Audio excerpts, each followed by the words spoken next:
Romantic হবেন স্ত্রীর সাথে। বিশ্বনবী মা আয়েশার সাথে দৌড়াদৌড়ি করতেন রাতে। সহিহ হাদিস। একদিন বললেন চলো কে দৌড়াতে পারে, ওটা কে ধরতে পারে। দুইজন দৌড়, বিশ্বনবী আস্তে দৌড় দিলেন, মা আয়েশা আগে ধরে ফার্স্ট হলেন। ওমিয়া বিশ্বনবী যদি জোরসে দৌড় দেয়, পৃথিবীর কোনো পালোয়ান নবীর সাথে দৌড়ায় পারে? ইচ্ছা করে জিতায় দিলেন, ইচ্ছা করে। মা আয়েশা খুব খুশি। বিশ্বনবী চাইলেন একটু খুশি হোক, জিতায় দিলাম আর কি, সমস্যা কি। তার 7 বছর পরের ঘটনা।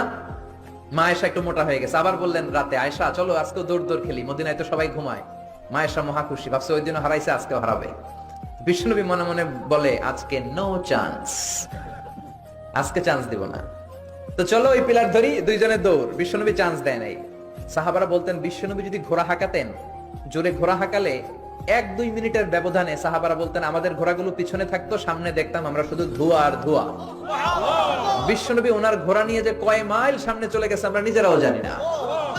কি পালোয়ান! মক্কার সবচেয়ে বড় কুস্তিগিরকে 3টা আছাড় মেরেছিলেন উনি। ওনার এক হাতে ছিল জান্নাতি 40 জনের শক্তি, পড়েন সুবহানাল্লাহ। আয়েশা ভাবলেন আজকেও হারাবে। বিশ্বনবী মনে মনে বলে কি, নো চান্স, চলো দেই দৌড়। আজকে বিশ্বনবী চান্স দিলেন না, দৌড়ে আগে ধরে ফেললেন। মা আয়েশা রেগে আছে, হায় হায় পারলাম না। মহিলাদের মধ্যে রাগ করার একটা অভ্যাস আছে না নেই? কথায় না কথায় রাগ করে, এটাই ওদের সৌন্দর্য, এতেই ওদেরকে মায়া লাগে, ঠিক কিনা?